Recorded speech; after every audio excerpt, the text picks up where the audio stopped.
Astaghfirullah. Bismillahirrahmanirrahim. Assalamualaikum warahmatullahi wabarakatuh.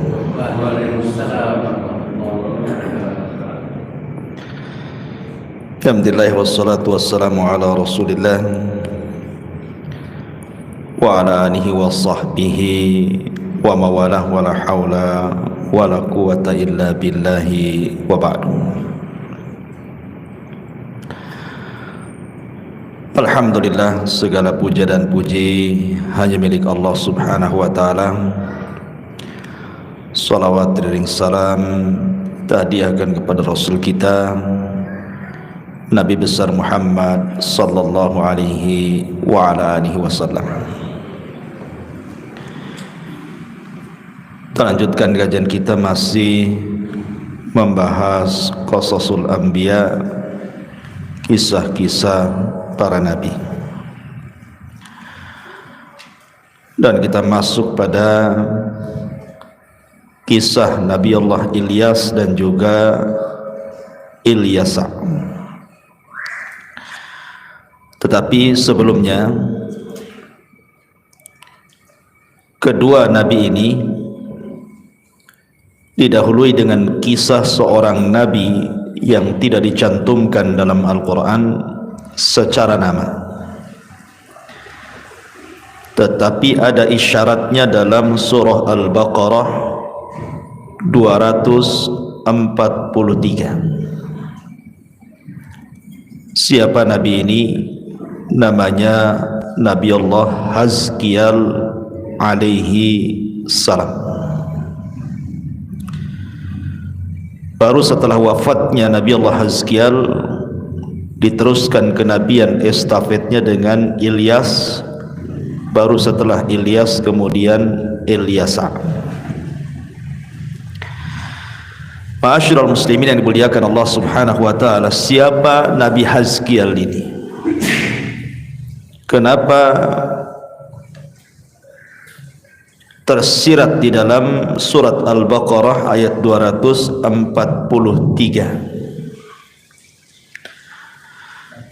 Ma'asyiral muslimin yang dimuliakan Allah subhanahu wa ta'ala, setelah Nabi Allah Musa alaihi salatu wassalam meninggal dunia, kemudian juga Nabi Harun meninggal dunia, maka estafet kenabian Bani Israel dipimpin oleh Yusha ibn Nun. Yusha ibn Nun itu yang menemani Nabi Musa untuk belajar kepada Khidir, yang Al-Quran tidak menyebut namanya tetapi isyaratnya ada. Wa qala Musa li fatah, dan Musa berkata kepada pembantunya.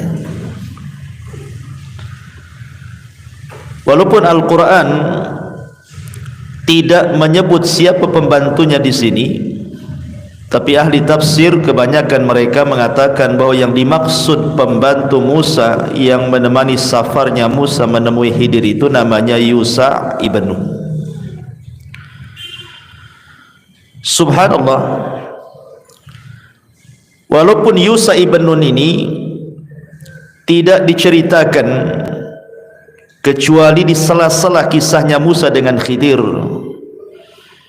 tetapi memiliki prestasi yang tidak mampu dilakukan Nabi Musa. Apa itu? Membebaskan Baitul Maqdis. Kan di zaman Musa kan tidak bisa membebaskan Baitul Maqdis, bahkan Musa meninggal di tanah perjanjian, negeri linglung, karena ketika itu Bani Israel diajak untuk berjihad menolak. Makanya 40 tahun Allah hukum di padang pasir, tidak bisa keluar dari situ selama 40 tahun, sampai Harun meninggal, Musa pun meninggal. Setelah generasi para pengecut itu meninggal semuanya, datang generasi para pemberani. Maka Yusha ibn Nun inilah yang memimpin Bani Israel yang kemudian berhasil membebaskan Baitul Maqdis. Entah berapa lama Yusha ibn Nun memimpin Bani Israel, tetapi dijelaskan oleh Al-Imam Muhammad ibn Ishaq, seorang ahli tarikh ma'ruf, dari seorang mu'arrikhul Yahud, ahli tarikh Yahudi yang masuk Islam, namanya Wahab ibn Munabbih. Jadi ketika Yusha ibn Nun meninggal dunia, maka estafet kepemimpinan Bani Israel jatuh kepada Kalib ibn Yufanna. Setelah Kalib ibn Yufanna meninggal, barulah datang era Nabi Hazkiel. Baru setelah Hazkiel masuk era Ilyas. Setelah Ilyas baru Eliasa, dan begitu seterusnya. Ma'asyiral muslimin yang dimuliakan Allah Azza wa Jalla,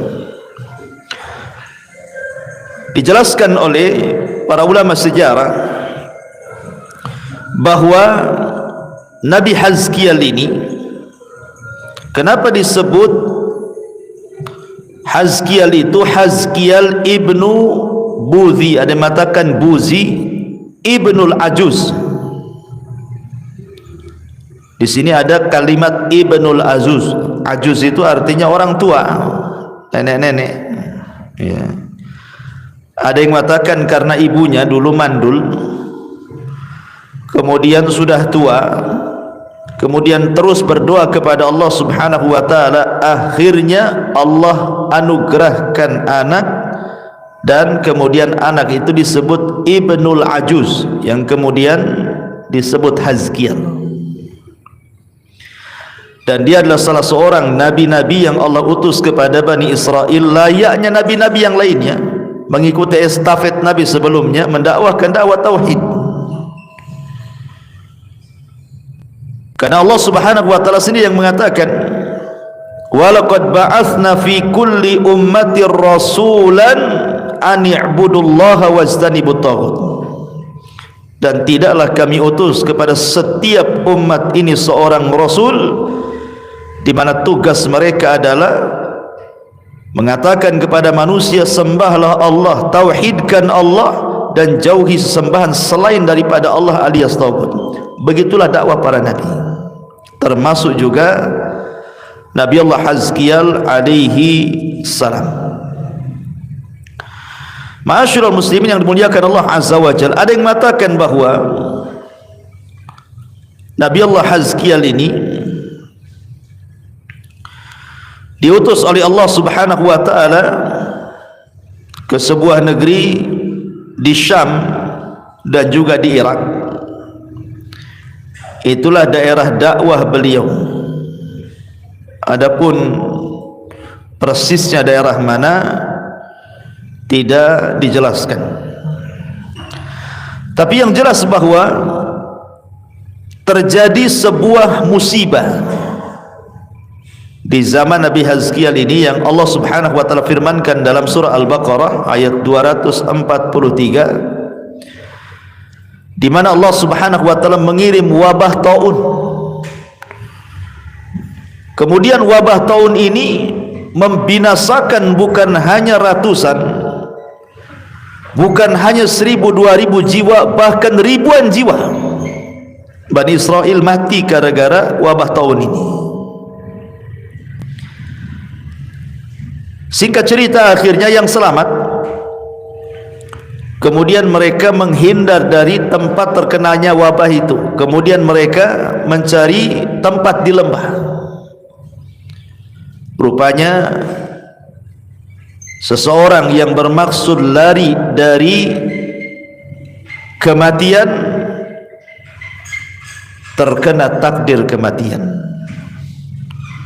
Dalam bahasa para ulama, al-hadharu la yamna'ul qadara, menghindar dari takdir terkena takdir lain. Itu maksudnya. Belum tentu orang menghindar kematian dia tercegah dari takdir kematian. Seperti mamanya kemarin waktu corona, ada orang yang berusaha mamanya Anggaplah di Batam ini terjadi wabah corona. Antum pengen terlepas dari corona, keluar dari Batam. Rupanya keluar dari Batam ketabrak corona juga. Ya, mobil corona. Yang satu kena wabah corona, yang pas keluar kena tabrak corona. Itu namanya al-hadar la yamna'ul qadar namanya. Lari dari kematian tidak mencegah takdir kematian. Ya. Jadi orang-orang yang selamat ini keluar mencari tempat. Rupanya ketika di tempat itu pun mereka terkena penyakit juga. Akhirnya karena mereka merasa mereka akan mati, mereka pun berusaha mendindingi wilayah itu supaya kalau seandainya mereka mati, jasad mereka tidak dimakan binatang. Mereka membuat pagar. Betul, Allah wafatkan semuanya di situ. Akhirnya kemudian setelah berlalunya waktu, karena tidak dikubur jasad mereka di atas tanah, secara otomatis kemudian akhirnya melepuh dagingnya. Kemudian lama-lama akhirnya tinggal tulang belulang. Lah disitulah kemudian Hazkial alaihi salam lewat. Kok banyak berserakan tulang belulang di sini? Dari situlah kemudian Nabi Hazkial meminta kepada Allah agar Allah subhanahu wa ta'ala menghidupkan kembali mereka. Akhirnya Allah kabulkan, Allah hidupkan kembali mereka. Nikmat, setelah kematian Allah hidupkan lagi. Dari sinilah kisah dimulai. Allah subhanahu wa ta'ala berfirman dalam surah Al-Baqarah ayat 240. A'udzu billahi minasyaitonir rajim. Bismillahirrahmanirrahim. Alam tara ilal ladzina kharaju min diyarihim wa hum ulufun hadaral maut. Tidakkah kamu memperhatikan orang-orang yang keluar dari kampung halaman mereka sedang jumlah mereka ribuan karena takut kematian? Faqala lahumullahu mutu, maka Allah subhanahu wa ta'ala berfirman kepada mereka, matilah kalian semua. Thumma ahyahum, tetapi kemudian Allah pun menghidupkan kembali mereka. Innallaha ladzu fadlin 'alan nas walakinna aktsaran nasi la yashkurun. Sesungguhnya Allah memberikan karunia kepada manusia, tetapi kebanyakan manusia tidak bersyukur. Ma'asyiral muslimin yang dimuliakan Allah Azza wa Jalla, ada sebagian para ulama, sebelum kita masuk kepada kisahnya, sebagian para ulama mengatakan bahwa Nabi Hazkial ini adalah Nabi yang dimaksud dalam surah Al-Baqarah 259. Ada Al-Baqarah 259, ada Al-Baqarah 243. Yang 259 Allah subhanahu wa ta'ala menceritakan tentang kisah sebuah negeri yang diserbu musuh sampai ambruk, sampai bangunannya rata dengan tanah, di mana Allah mengatakan au kalladzi marra ala qaryatin wa hiya khawiyatun ala urushiha, ataukah seperti orang yang lewat ke sebuah negeri yang negeri itu hancur bangunannya sampai ke akar-akarnya, artinya bangunannya rata dengan tanah karena diserang oleh musuh itu, habis digempur gitu. Kayak sekarang nih Rusia ngelawan Ukraina gitu ya, dibombardir sana sini, akhirnya bangunan pada roboh gitu ya. Atau kita lihat Suriah tuh yang dulunya banyak bangunan yang tinggi-tinggi roboh kan, itu kena rudal gitu ya. Kemudian qala, yang lewat ini mengatakan anna yuhyi hadhihi Allahu ba'da mautiha, Mungkinkah Allah mampu mengembalikan kota yang hancur setelah kematiannya? Fa'amatahu Allahu mi'ata amin. Tiba-tiba orang yang ngomong ini Allah tidurkan 1 abad. Thumma ba'athah.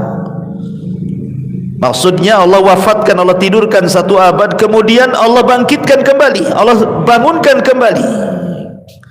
Qala, dia pun mengatakan, dikatakan kepadanya setelah bangun, kam labista, berapa lama kau tertidur tu?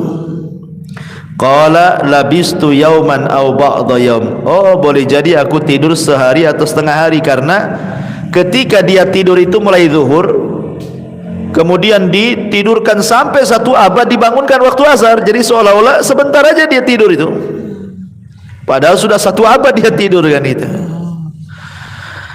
Kemudian dikatakan bal labista mi'ata amin. Kau tidur 1 abad loh, bukan setengah hari.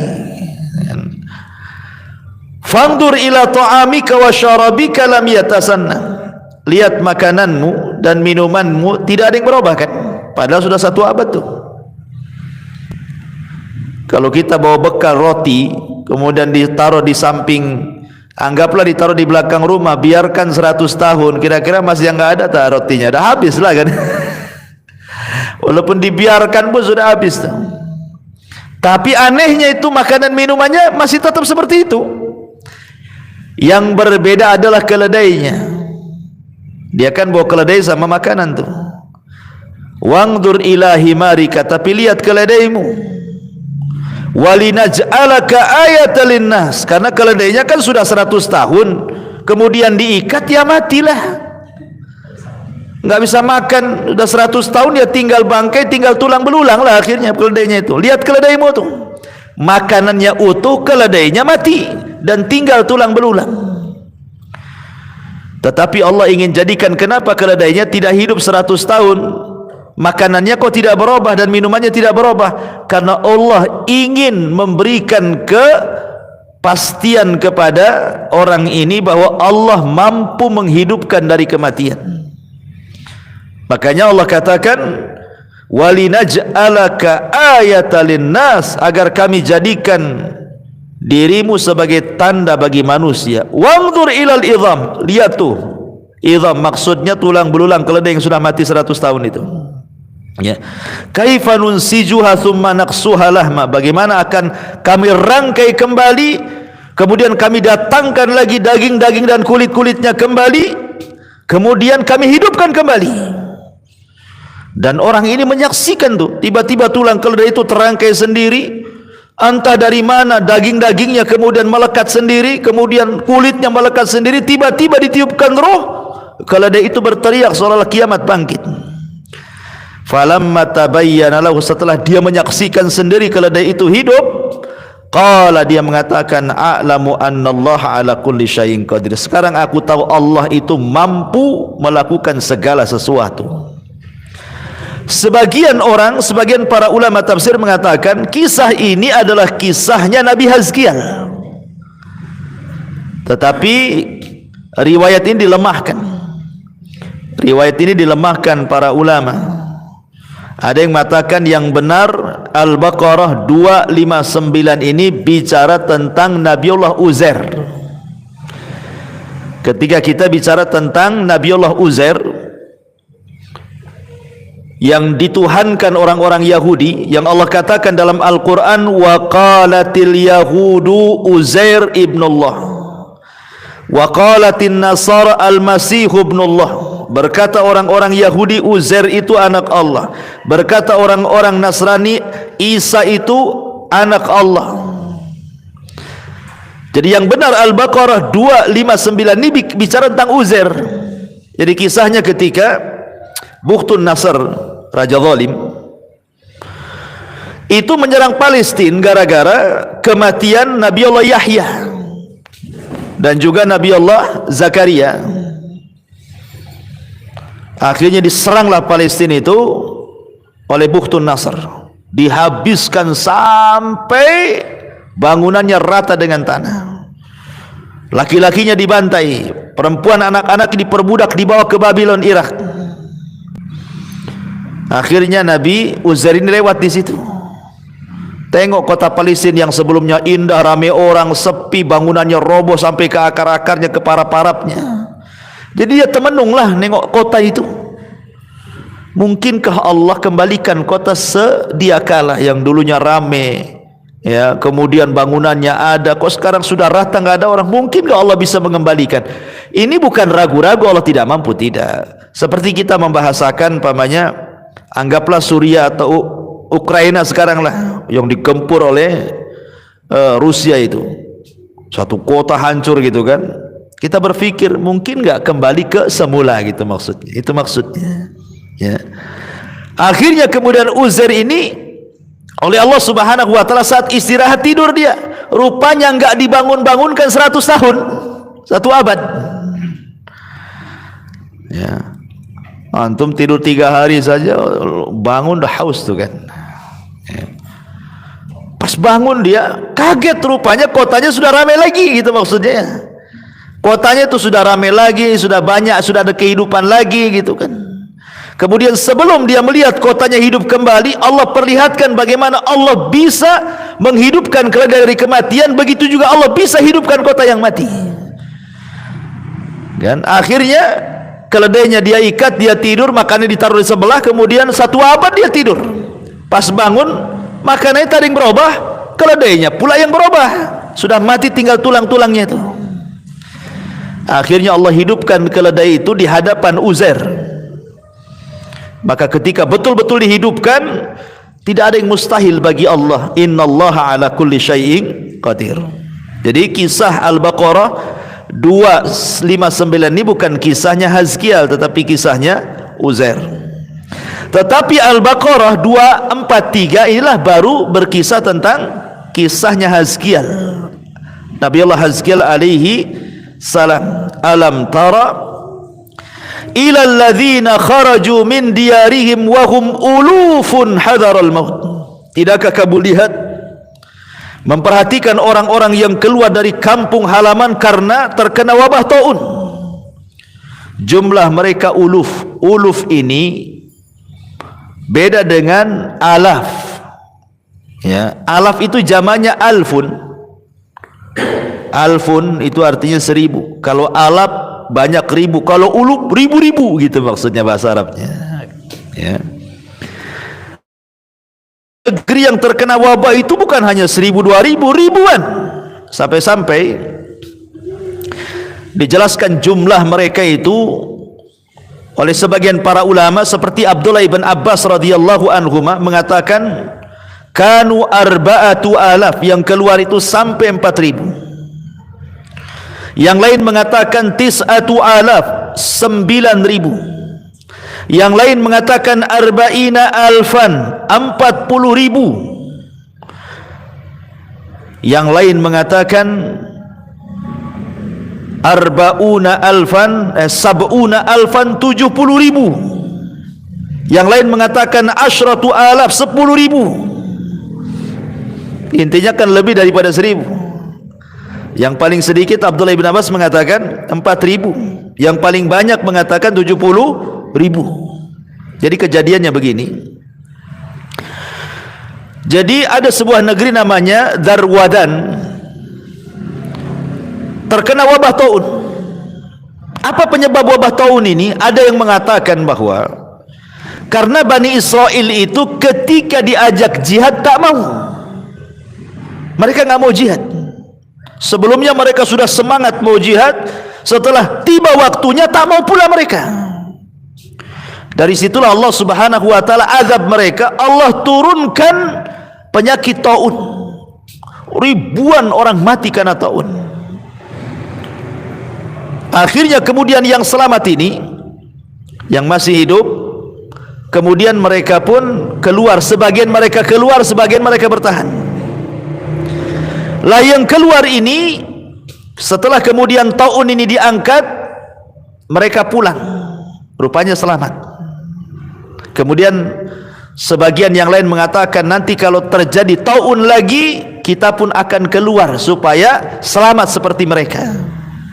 Betul-betul Allah kirim lagi wabah kedua kalinya. ribuan lagi orang meninggal. Akhirnya karena mereka melihat sebelumnya ada orang keluar selamat, rame-rame keluar semua. Rupanya ketika mereka keluar semua dari daerah yang terkena wabah itu, mereka pun lari ke lembah. Rupanya di lembah sudah ditunggu oleh malakul maut. Lari dari taun mengarah ke malakul maut. Sama saja kan itu. Ya, dikiranya malakul maut cuma di taun saja. Rupanya di situ pun ada malakul maut juga. Malakul maut itu bukan satu dua malaikat, ribuan malaikat. Yang mati kan ribuan juga, jinnya, manusianya kan itu. Keluar mereka, akhirnya menyelamatkan diri dari taun, masuklah di lembah. Rupanya di situ juga terkena penyakit. Tadi saya katakan dari awal, sebuah kaedah yang disebutkan para ulama, al-hadharu la yamna'ul qadara. Menghindar dari kematian itu tidak mencegah takdir kematian. Kenapa? Karena Nabi SAW yang mengatakan, wa'lam anna ma asabaka lam yakun liyukhti'aka wa ma akhta'aka lam yakun liyusibak. Ya. Ketahuilah, apapun yang Allah Subhanahu wa ta'ala timpakan dari musibah, tidak ada yang mampu mencegahnya. Dan apabila Allah mencabut musibah, tidak ada yang bisa mengirimkannya. Kenapa? Karena musibah dan diangkatnya musibah itu tergantung dengan masyiatullah, kehendak Allah. Kalau Allah sudah berkehendak, kita pula tak berkehendak, pasti terjadi. Kalau Allah tidak berkehendak, kita pula berkehendak, tidak mungkin terjadi. Ya. Makanya seorang penyair mengatakan, idza kana amrullahi amran yuqaddar fa kaifa yafirrul mar'u minhu wa yahdhar.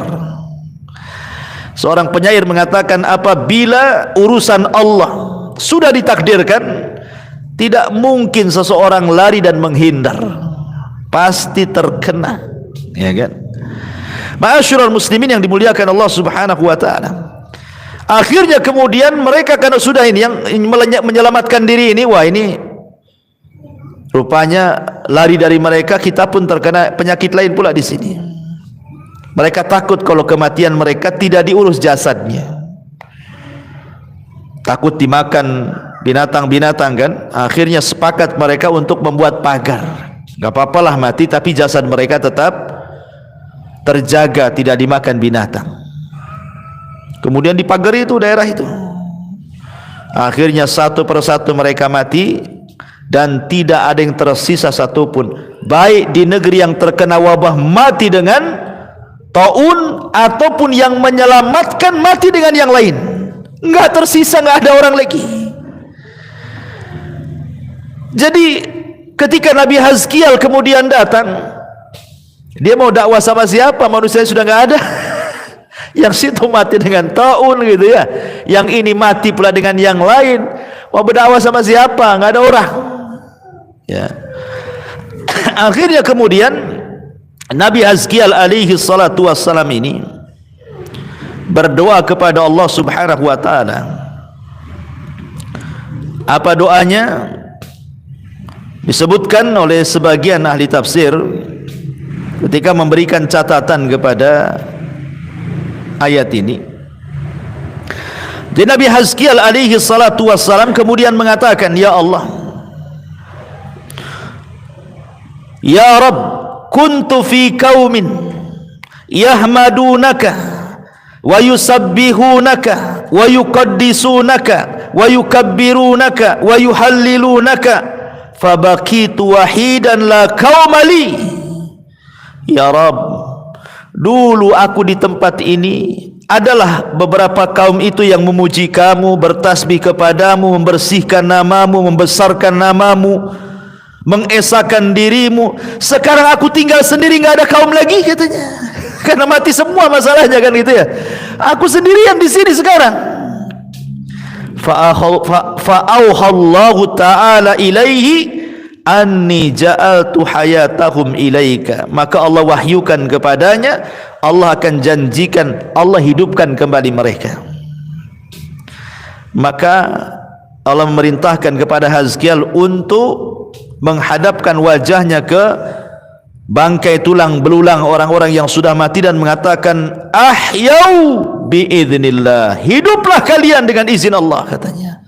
Faqamu, mereka pun bangkit semuanya dari kuburan-kuburan mereka itu, hidup lagi dengan izin Allah subhanahu wa ta'ala. Dan ini bentuk mukjizatnya Nabi Hazkiel, bisa menghidupkan orang mati dengan izin Allah subhanahu wa ta'ala.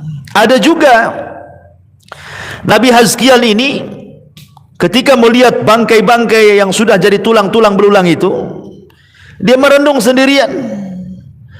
Kemudian dia mengatakan, mungkinkah orang-orang ini hidup kembali setelah kematiannya?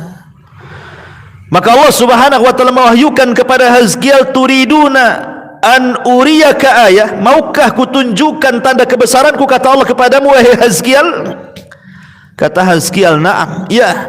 Maka Allah pun hidupkan kembali mereka. Ma'asyiral muslimin yang dimuliakan Allah subhanahu wa ta'ala, ketika kemudian mereka sudah hidup semuanya nih dari kematiannya, berkata Imam Mujahid, maka mereka mengatakan, subhanak Allahumma rabbana wa bihamdika la ilaha illa ant, maha suci engkau ya Rabb.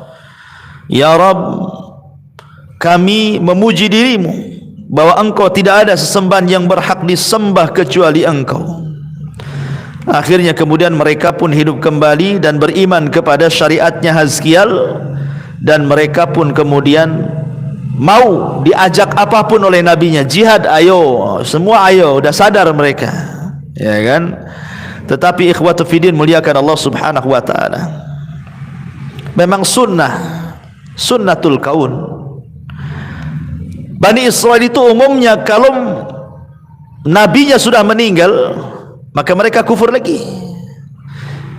Bahkan sebagian mereka belum lagi nabinya meninggal, mereka bunuh nabinya malah. Mereka dustakan ajarannya, mereka bunuh nabinya, seperti yang terjadi kepada Yahya dibunuh, Zakaria dibunuh.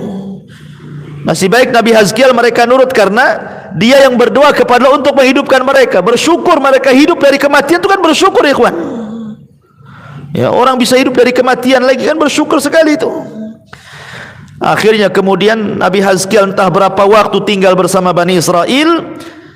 Muhammad ibn Ishaq, seorang pakar sejarah, mengatakan, lam yadhkur lana muddata labthihi Hazkiel fi Bani Israel, tidak disebutkan kepada kita berapa lamanya tinggal Hazkiel di Bani Israel. Tetapi ketika Allah subhanahu wa ta'ala cabut nyawa Hazkiel ini, dan lamanya waktu, mereka pun kembali melakukan kesyirikan. Kemudian mereka menyembah berhala namanya Ba'lan.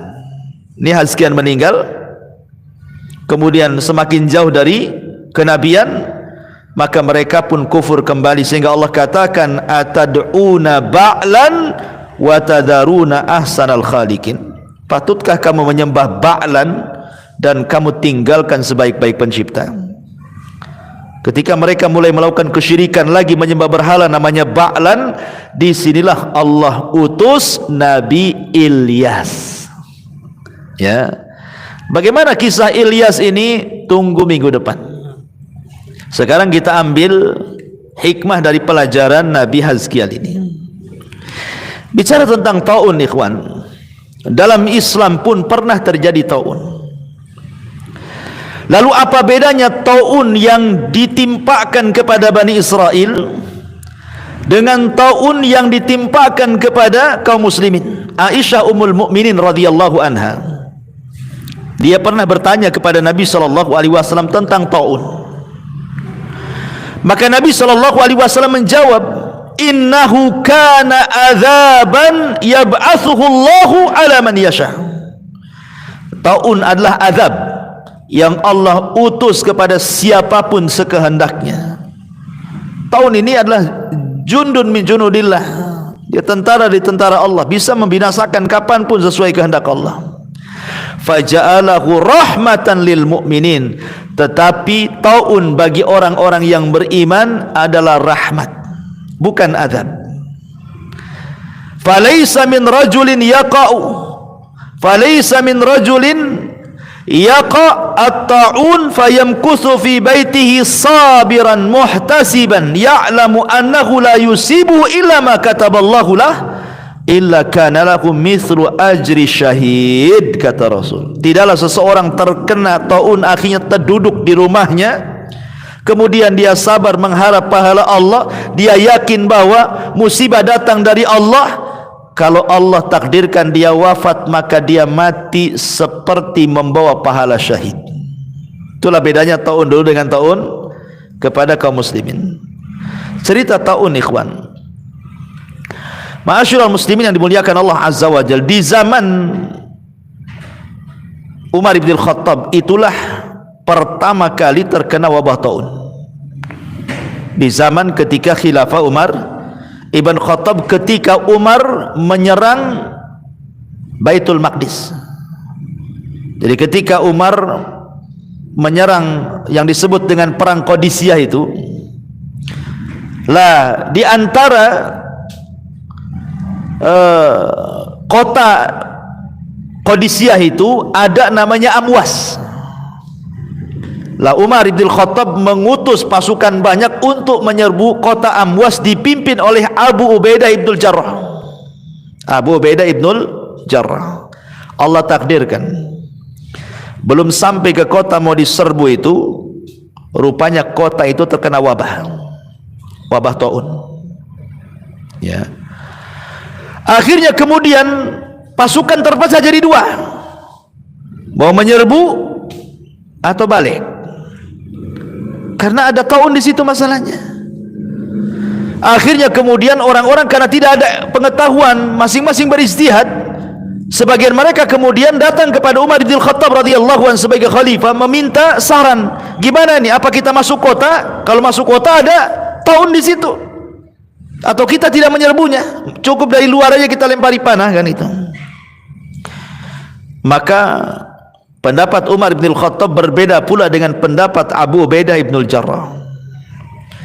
Pendapat Umar, sebaiknya jangan masuk, ini wabah, jangan masuk. Ya, Abu Ubaidah ibnul Jarrah menolak dan mengatakan tetap masuk. Bahkan mengatakan kepada Umar bin Khattab radhiyallahu an perkataan yang sangat keras gitu, afiraran min qadarillahi ya amiral mu'minin, wahai amiral mu'minin, apakah engkau akan lari dari takdir Allah? Soal penyakit biarkanlah penyakit, tetap kita serbu, nggak ada urusan dengan penyakit, katanya. Maka Umar mengatakan, kalau bukan dirimu yang bicara, katanya, sudah kupukul kamu. Nasib baik yang bicara Abu Ubaidah ibnul Jarrah, aminu hadil ummah, orang yang dibawa Abu Bakar ketika setelah wafatnya Rasul. Baiatlah dua orang ini, Umar atau Abu Ubaidah. Ya tentu Umar menghormati. Kalau bukan karena engkau yang ngomong, katanya, oh sudah habis bahasa saya, itu ya, kata Umar itu. Akhirnya Umar pun beristihad. Tetapi ketika terjadi silang pendapat ini, datanglah Abdurrahman ibn Auf menengahi. Karena pasukan terbagi dua nih, ada yang ikut Amirul Mukminin Umar bin Khattab, ada yang pasukan yang ikut dengan Abu Ubaidah, tetap ingin nyerang, kan gitu ya. Karena sudah sampai masalahnya jauh-jauh ke sini, masa mau balik, kan itu. Udah rugi modal lah, kan itu. Jadi kata Abdurrahman ibn Auf, aku mendengar Nabi SAW bersabda, katanya. Kata Abu Ubaidah ibnul Jarrah, aku mendengar Nabi SAW bersabda, apabila turun sebuah wabah ke sebuah kaum, maka yang di luar jangan masuk, yang di dalam jangan keluar. Kata siapa? Abdurrahman ibn Auf, kan itu. Jadi apabila sebuah wabah, idza sami'tum bihi bi ardin, kata Rasul, apabila kalian mendengar di sebuah daerah itu terkena wabah, fala taqdumu alaihi, jangan masuk ke wilayah itu. Wa idza waqa'a bi ardin wa antum biha fala takhruju firaran minhu. Tapi kalau engkau ada di dalamnya, jangan coba-coba keluar. karena ingin lari dari tempat itu sama dengan menyebarkan penyakit ke tempat lain, gitu maksudnya. Kata Umar bin Khattab, alhamdulillah. Kenapa? Karena pendapat dia sama dengan hadis Nabi. Begitulah Umar yang disebutkan oleh Nabi SAW, kebenaran yajri ala lisanihi wa qalbi, berjalan di atas lisan Umar dan hatinya Umar. Karena Umar itu mulham, pendapatnya kadang-kadang turun wahyu. Orang cerdas Umar ini. Tetapi kemudian akhirnya sebagian pasukan ditarik. Abu Ubaidah ngotot, tetap menyerang. Ya. Tetapi ditaklukkan kota itu akhirnya. Rupanya Umar bin Khattab khawatir dengan Abu Ubaidah ini. Bagaimanapun itu pahlawan dia yang menggantikan Khalid ibn Walid. Umar mengirim surat suruh pulang, tetapi Abu Ubaidah tidak mau. Bahkan Abu Ubaidah mengatakan, aku tidak mau meninggalkan tentara-tentaraku, katanya. Sebab itulah Abu Ubaidah ibn al-Jarrah pun Allah takdirkan mati kena taun. Kemudian diganti oleh Mu'adh bin Jabal, mati juga kena taun. Sampai-sampai para sahabat yang meninggal taun itu, subhanallah, bukan hanya 10, 20, 100, 200, ribuan para sahabat mati kena taun. Ya, termasuk Abu Ubaidah bin al-Jarrah, satu keluarga. Mu'adh bin Jabal, satu keluarga. Akhirnya kepemimpinan jatuh kepada Amr bin As. Amr bin As membawa orang-orang yang selamat ke atas bukit, sampai kemudian penyakit taunnya hilang, baru mereka turun lagi. Ya, ma'asyiral muslimin yang dimuliakan Allah Subhanahu wa taala, dari sini ikhwan, bahwa taun ini juga pernah terjadi beberapa kali dalam dunia Islam itu. Tahun 18 Hijriah di masa Umar terjadi taun Amwas. Tahun 69 Hijriah terjadi taun Al-Jarif namanya, ada kisahnya. Kemudian tahun 87 Hijriah terjadi taun Al-Ashraf. Kemudian tahun 131 terjadi taun Muslim ibn Qutaibah. Dan juga setelahnya pada Bani Abbasiyah juga terjadi taun, dan sebelah barat Islam juga terjadi taun. Jadi taun itu terulang di zaman itu. Ya, tapi alhamdulillah tahun ini terputus, tetapi Allah kirim wabah yang lain. Ya, di negeri kita ini macam-macam wabah itu. Dari mulai flu burung gitu ya, sampai kepada corona. Corona sendiri banyak anaknya. Macam-macam anak corona tuh. Ya. Sampai yang terakhir XBB itu anaknya tuh. Ya kan? Macam-macam anak corona. Jadi memang subhanallah ya. Tapi begini ikhwatu fiddin yang ingin saya sampaikan tentang masalah wabah ini. Allah Subhanahu wa taala mengatakan dalam Al-Baqarah 155, "Wala nabluwannakum bi syai'im minal khaufi wal ju'i wa naqsim minal amwali wal anfusi wath thamarat." Dan kami akan uji kalian dengan sesuatu dari perasaan takut, lapar, kekurangan harta, kematian jiwa, hilangnya buah-buahan, dan begitu seterusnya. Artinya bahwa sunanul kaun, sesuatu yang pasti berlaku, pasti setiap manusia itu akan diuji oleh Allah Azza wa Jalla. Lah salah satu ujiannya adalah dengan ditimpakan wabah ini dan ditimpakan bala. Tidak dengan penyakit yang mungkin dengan gunung meletus, tidak dengan meletusnya gunung, boleh jadi dengan gempanya, tidak dengan gempa banjir pula di mana-mana, tidak dengan banjir datang pula puting beliung ke mana-mana, ngangkat rumah, ngangkat atap dan sebagainya. Tidak musibah besar, musibah kecil, mungkin tabrakan beruntun di jalan, atau mungkin lebih kecil daripada itu, setiap kita diberikan penyakit oleh Allah Azza wa Jalla yang tak kunjung sembuh. Usaha tak pernah gelar-gelar tikar, asik gulung aja tikarnya. Tak pernah digelar-gelar tikarnya, itu digulung aja kan. Ya enggak bangkrut-bangkrut lah jadinya kan. Ya. Jadi ada orang di macam-macam musibah itu, ikhwan. Tetapi perlu antum pahami bahwa ada asbab bala. Kalau sifatnya umum itu, sampai Al-Hafidz Ibnu Hajar rahimahullahu ta'ala menyebutnya, ada penyebab-penyebab kenapa Allah itu mengirim bala, bencana itu secara merata. Ya, habis di sini di sana, habis di sana lagi, balik lagi ke sini, kan itu ya. Terutama di akhir tahun, terutama habis gerhana biasanya, ya, ada aja musibah tuh. Al-Hafidz Ibnu Hajar mengatakan min asbab jalbil bala wa khassi minha, min asbabi jalbil bala'i wa khassi minha az-zina li'annahu a'dhabuha fi dhalik.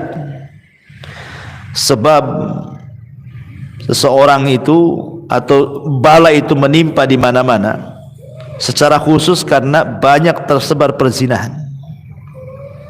Itu penyebab terbesar. Ya, maksiat secara umum itu menyebabkan bala, mengundang bala. Tapi secara khusus masalah perzinahan, ya, itu paling cepat mengundang bala. Makanya kata Imam Al-Qurtubi rahimahullahu ta'ala, dia mengatakan setiap negeri itu pasti akan terkena bala. Setiap negeri, bukan Indonesia saja, Malaysia, macam-macam negeri pasti ada kena balanya, ya. Dan Imam Qurtubi mengatakan fa ahluha ma'sumuna minal bala bi arba'atin. Kalau seandainya orang itu melakukan 4 perkara, kata Imam Al-Qurtubi, maka negara itu akan aman dari bala, katanya. Apa 4 perkara itu? Pertama, imamun adilun la yadlim. Pemimpinnya adil, tidak zalim. Kalau pemimpin negaranya adil, tidak pernah menzalimi rakyatnya, maka negeri itu makmur. Yang kedua, alimun ala sabilil huda, dan para ulamanya mereka mengajak manusia untuk masuk kepada petunjuk Allah. Jadi para ulamanya betul-betul menghendaki hidayah bangsa ini. Kemudian yang ketiga, wa masyayikhu ya'muruna bil ma'ruf wa yanhauna 'anil munkar wa yuharriduna 'ala talabil ilmi wal Qur'an.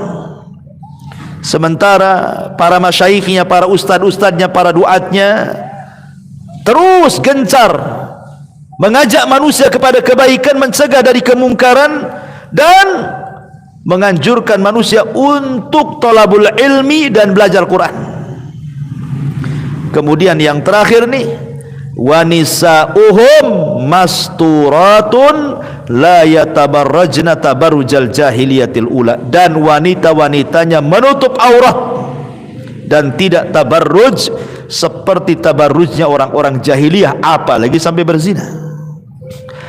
Kalau di negara ini ada 4 ini, katanya nggak akan turun bala, kata Imam Qurtubi. Pemimpinnya adil, tidak pernah zalim. Para ulama yang di atas dekat pemimpinnya mengajak manusia untuk masuk ke dalam hidayah.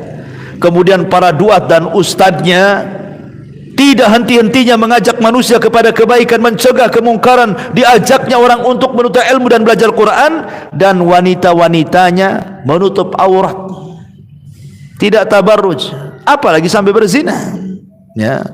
Maka negeri ini aman, kata Imam Al-Qurtubi rahimahullahu ta'ala. Ma'asyiral muslimin yang dimuliakan, tetapi kalau seandainya orang itu memang Allah uji, namanya bala itu, ikhwan, tidak mesti dalam bentuk azab, tidak. Terkadang dalam bentuk rahmat. Seperti tadi taun itu bagi umat dulu azab, bagi umat sekarang rahmat. Antum ditimpa penyakit, belum tentu itu sebuah azab, bisa saja itu rahmat dari Allah, ya. Makanya kata Imam Abdul Qayyim rahimahullahu ta'ala, kalau orang diuji nih, ada orang sakit berkepanjangan, tak sembuh-sembuh, usaha ya tadi, nggak pernah gelar-gelar tikar, si gulung tikar, anak ya gitu juga, nggak pinter-pinter, si durhaka terus, padahal sudah disekolahkan, diapa-apain, masih juga kurang ajar, ya kan. Ada sabar kan. Makanya di sini kata Imam Abdul Qayyim rahimahullahu ta'ala, maka hendaklah orang itu as-sabru alal bala, cobalah sabar dengan kondisi seperti itu. Dengan cara apa? Satu, syuhudu jazaiha wa thawabiha. Lihat kepada pahala orang sabar. Terkadang ada sorga yang tidak bisa diraih kecuali dengan kesabaran. Ada tingkatan sorga itu tidak bisa diraih dengan solat, puasa, zakat, haji, tidak akan bisa. Dan hanya bisa diraih dengan kesabaran. Lihat pahalanya. Ya. Yang kedua, syuhudu takfiriha lisayyiati wa mahwihalaha. Ya. Saksikan bahwa yang namanya ujian itu bisa mengangkat kesalahan. Boleh jadi dulu kita banyak maksiat, kita tidak tahu. Mungkin dulu maksiat kita terlampau banyak waktu di masa muda. Tiba-tiba sudah tua, Allah uji dengan penyakit, gitu ya. Allah uji dengan ekonomi, Allah uji dengan anak. Boleh jadi ini sebagai ganti namanya ya, perbuatan dosa yang lalu-lalu itu. Boleh jadi dengan cara seperti ini kita dihilangkan keperbuatan dosanya oleh Allah Azza wa Jalla. Yang ketiga, syuhudul qadari sabiqil jari biha. Kita harus menyaksikan bahwa apa yang terjadi hari ini sudah ditulis 500 tahun sebelum Allah menciptakan langit dan bumi. Jadi kalau Anda sedang sakit sekarang ini, bukan sekarang Allah ya, sudah ditulis Lauhil Mahfud 500 tahun sebelum Allah menciptakan langit dan bumi. Memang hari ini antum harus sakit. Artinya sudah dicatat. Kalau sudah dicatat mau apa kan gitu ya. Makanya aneh juga, makanya begini kawan, kalau orang paham dengan takdir Allah, tidak mungkin orang berbuat jahat. Kalau orang tahu takdir Allah, tidak mungkin orang maling, tidak boleh orang merampok, menipu, nggak mungkin. Kenapa? Karena rizki itu sudah ditentukan. Antum mau menipu dengan cara apapun, kalau rizkinya hari itu segitu aja dapatnya. Ingat kisah yang pernah saya kisahkan ketika ada seorang peminta-minta datang kepada Ali kan. Kemudian Ali menjanjikan memberikan 4.000 dinar. Setelah kemudian dicari-cari tak ketemu pula 40.000 dinar. Dia malah mencuri pelananya kudanya Ali. Kemudian ketika sudah ketemu uangnya, mana tadi yang minta-minta kok nggak ada? Kata pembantunya, pergi wahai Ali. Pergi ke mana enggak tahu. Ya, kemudian pembantunya mengatakan, wahai Amirul Mukminin, pelana kuda kita hilang. Kata Ali, ya sudahlah, nih saya punya uang 4.000 dirham, belikan pelana itu. Rupanya beli pula sama pencuri tadi karena nggak tahu kan. Coba bayangkan, 4.000 dirham juga kan gitu. Ketika disampaikan nih Ali, harganya 4.000 juga. Kata Ali, subhanallah, ini kan pelana kita katanya. Dari mana kau dapat katanya? Oh, saya beli dari orang begini. Lah, itu kan tadi orang yang datang minta-minta. Allahu Akbar, kata Ali. Orang itu kalau sabar, dia dapat dengan cara halal, tapi dia tidak sabar dapatnya dengan cara haram. Tapi kan nominalnya sama 4.000, caranya saja yang beda. Ya, karena semua itu sudah ditakdirkan. Masalahnya kan kalau hari ini dapat 4.000, tidak mungkin lebih daripada 4.000. Cuman ada yang caranya nggak sabar dengan cara haram, ada yang sabar dapat pula dengan cara halal, ya kan? Lah penyakit juga sama. Kalau kita terkena penyakitnya hari ini, ya sabar saja, karena sudah dicatat sebelum Allah menciptakan langit dan bumi. Kita memang harus sakit, mau diapa-apain juga tetap sakit. Makanya ada seseorang itu yang bonceng istrinya naik motor. Ya, tahu-tahu motornya masuk lubang, istrinya kepleset, jatuh kepalanya bentur aspal, mati istrinya. Ini suaminya karena merasa bersalah, karena dia kan yang ngajak ke pasar gitu ya. Istrinya nggak mau diajak, paksa ke pasar. Akhirnya mau, rupanya masuk lubang lah itu ban motor itu, kepleset istrinya, terbanting, terkena aspal, mati. Berbulan-bulan suaminya merasa bersalah. Ya. Sebenarnya kalau dia yakin dengan takdir, ya merasa bersalah ya. Tetapi kalau memang Allah sudah takdirkan dia meninggal hari itu, naik motor itu sebab saja. Kematiannya sudah ditentukan, hari itu harus mati. Walaupun tidak diajak ke pasar, tetap saja malakul maut itu jemput dia di rumah kan itu. Karena hari itu harus mati. Cuman terkadang Allah carikan sebab kematiannya. Sebab ajal itu Allah katakan idza jaa ajaluhu la yastakhiruna sa'atan wala yastaqdimun. Kalau kematian itu datang tidak mungkin telat, tidak mungkin maju, pas waktunya gitu maksudnya. Cuman sebabnya saja. Boleh jadi sebabnya dengan cara naik motor. Tidak semua orang mati kecelakaan kok. Saya pernah mendengar ada saudara kita yang istrinya minta diurut suaminya, kemudian oleh suaminya diurut, kemudian tidur, habis tidur gak bangun lagi. Rupanya kena angin duduk katanya. Bahaya tuh angin duduk tuh. Angin aja bisa duduk tuh. Meninggal tuh istrinya. Kan dia hanya dikerok dan mau makan lagi. Dia bukan kecelakaan kan, justru dia ingin sembuh dari penyakit, minta dikerok suaminya. Dikerok, akhirnya katanya ngorok istri saya Ustaz katanya. Habis itu ngeles, ya saya pikir dia sudah lelap, ya saya tinggalkanlah. Sudah pagi saya bangunkan sudah kaku katanya. Kata dokter kena angin duduk katanya. Lah, kan tidak mesti orang itu mati gara-gara dibonceng motor kan itu. Dikerok aja bisa mati orang itu. Ya, artinya kan namanya musibah itu hanya sebab saja. Takdir itu sudah di situ, sudah jelas takdir itu. Makanya kata Imam Ibnul Qayyim rahimahullah taala, yakini dengan takdir yang sudah dicatat. Ya.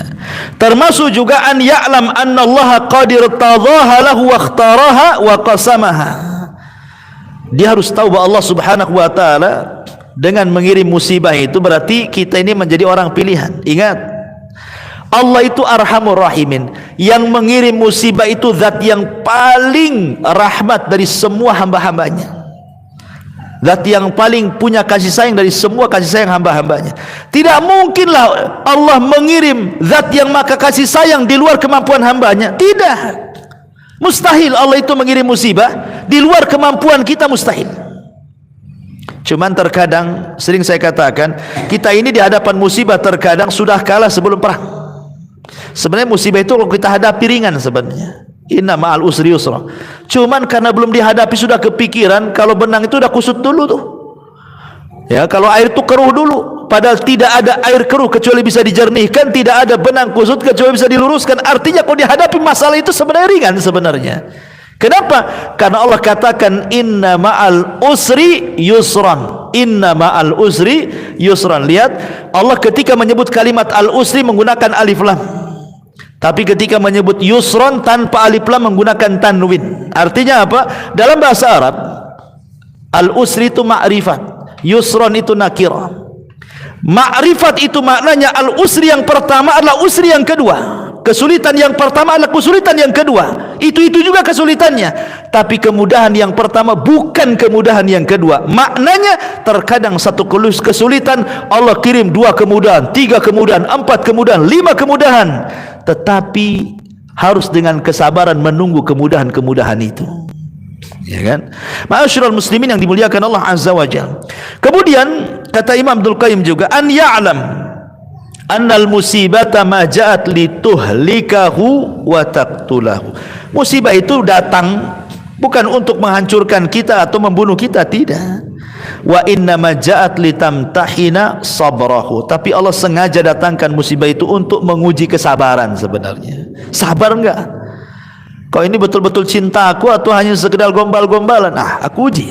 Gitu maksudnya ya. Ketika dia sabar, oh memang dia adalah hambaku yang sabar. Innallaha ma'as sabirin. Allah bersama orang-orang yang sabar. Oh ini tak sabar ini. Makanya kata para ulama, terkadang orang mendapatkan ujian itu ada beberapa orang. Ada yang pertama tasahud. Tasahud itu mudah mencela, dikit-dikit dicela, penyakitnya dicela, usahanya dicela, anaknya dicela, hartanya dicela. Pokoknya ada orang yang suka sedikit-sedikit mencela. Tasahud namanya ya. Tasahud itu tidak redha dengan musibah. Itu orang kurang iman yang seperti ini, lemah iman. Ya, ini hati-hati orang seperti ini. Yang lebih parah lagi kalau sampai dia mencela Allah. Ya, kan banyak orang yang mencela Allah. Ya Allah, kenapa asik aku aja katanya? Kenapa enggak tetangga sebelah saja katanya? Tetangganya suruh celaka, bayangkan.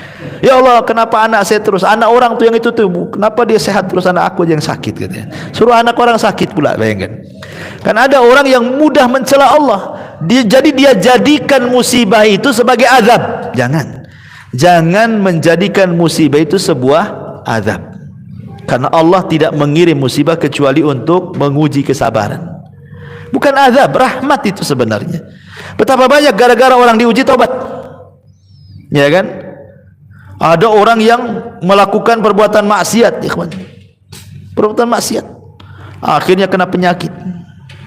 Kata dokter, kamu ini kena penyakit ini. Apa penyakitnya, Dok? Raja singa. Oh, singa memang raja, Dok. Itu penyakit tuh. Udah, jangan lagi kau berzina. Akhirnya berhenti dia. Terkadang musibah itu kan jadi tobat dia kan. Takut. Cuman herannya, ustad sudah ngomong di mimbar-mimbar, dah capek tuh, jangan dekati zina, nih Qur'annya, nih hadisnya, nih Qur'annya, nih hadisnya. Tak juga dengar. Ketika Pak Dokter mengatakan, kok kalau terus melakukan mati besok, berhenti dia. Lah memang dokter itu manjur. Nggak pakai dalil dokter itu. Cuman ngomong begitu saja, kalah ustad. Itulah kadang-kadang orang. Makanya dokter-dokter tuh baguslah jadi ustad aja. Jadi nakut-nakuti orang aja. Karena manjur itu kalau dokter yang nakut-nakuti itu. Kalau kita hari-hari sampai busa-busa tetap aja kan. Nah itulah. Ma'asyiral muslimin yang dimuliakan Allah Azza wa Jalla. Yang kedua, ada yang berusaha sabar. Betul-betul dia berusaha sabar, diam pokoknya. Dalam musibah tuh diam saja. Tidak menulis status juga ya. Kan ada orang yang nggak sabar. Memang dia tak ngomong sama orang, ngomongnya di Facebook. Nulis status kan itu kan. Kadang-kadang gitu, ngapain curhat sama Facebook tuh? Ya nggak ada gunanya. Ada orang yang pura-pura sabar. Tapi kalau diajak bicara keluar semua curhatnya tuh. Ini pura-pura sabar. Ya dia kurang redho, tapi masih mendingan lah daripada orang pertama ya kan. Ya. Tapi ada orang ketiga itu betul-betul sabar dan redho. Dia katakan innalillahi wa inna ilaihi rajiun. Oh, semua datang dari Allah kok. Kalau Allah mau ngambil badanku, kesehatanku, hartaku, anakku, terserah engkau ya Rabb. Ini kan semua milik kamu. Ya, maka ini orang hebat nih. Tapi yang lebih hebat lagi yang keempat gitu. Sudah sabar, sudah redha, sudah ikhlas, dia pun mampu mengucapkan kalimat alhamdulillah. Alhamdulillah. Ya, artinya alhamdulillah ala kulli halin. Ingat kalimat alhamdulillah itu diucap baik kena nikmat atau kena musibah, karena Allah itu dipuji bukan saat kita senang saja, saat kita susah pun Allah harus dipuji. Ya, makanya dahulu ada seorang raja punya menteri baik. Jadi kalau sedikit-sedikit ada masalah, kata menteri ini, alhamdulillah bi khair katanya. Khairun alhamdulillah. Khairun alhamdulillah. Insyaallah ini sebuah kebaikan. Insyaallah ini sebuah kebaikan. Selalu dia memuji Allah. Sampai suatu ketika raja ini sedang nyerut anak panah. Sampai pisau tuh. Akhirnya mungkin pisaunya ketajaman, yang diserut bukan anak panahnya, jarinya pula disebut. Yang diserut patahlah satu ruas. Ya kan? Jadi nggak cantik lagi kan raja ini. Nah, jarinya hilang satu. Kata menterinya, khair insyaallah. Alhamdulillah ala kulli hal katanya. Ya itu mungkin sebuah kebaikan untuk wahai raja. Malah raja dibilang gitu. Bukannya ditolong malah dibilang mungkin itu sebuah kebaikan untukmu katanya. Ya. Akhirnya raja marah, penjarakan menteri ini, kurang ajar katanya. Masa aku kena serut, dia bilang alhamdulillah katanya. Kan gitu. Masuklah sel de si menteri itu. Raja dulu itu kalau punya kesenangan hobi bukan kayak raja-raja zaman sekarang. Jalan-jalan ke Australia, ke mana, ke pantai. Nggak, raja dulu itu berburu, ya kan? Kesenangannya kan orang-orang dulu raja-raja itu berburu ke hutan gitu ya. Rupanya dia keluar batas hutan wilayah dia, masuk ke wilayah hutan orang. Di situ banyak orang primitif yang sedang menyembah berhala dan sedang butuh korban untuk dikorbankan kepada berhalanya. Akhirnya kemudian ketangkaplah sang raja. Wah, raja beda kulitnya. Ya, beda dengan prajuritnya. Raja banyak duit, ya sauna, salon kan itu ya, namanya raja kan itu, glowing, beda dengan yang lainnya. Ini mantap ini kalau dikorbankan, ini senang berhala katanya kan. Udah ditaruh nih, tapi kan tidak bisa. Karena apa? Karena korban itu tidak boleh cacat. Akhirnya diperiksa dari ujung rambut sampai bawah kaki, tak ada masalah. Pas lihat jarinya pula tak ada satu ruas. Tak bisa, berhala tak mau nih, ini orang cacat ini, lepas ini. Dilepas. Ketika dilepas teringat dengan ucapan menterinya itu. Betul juga kata sementeri itu, rupanya ada kebaikan pula di ruas ini. Jadi pulang ke kerajaannya, keluarkan menteri itu. Ketika dikeluarkan dari penjara, menteri mengucapkan alhamdulillah, khair insyaallah katanya. Kata raja, kenapa kau asing ngomong begitu? Iyalah, kalau kau tidak penjarakan aku ikut dengan kamu. Kau dilepas, aku yang ketangkap katanya. Gitu.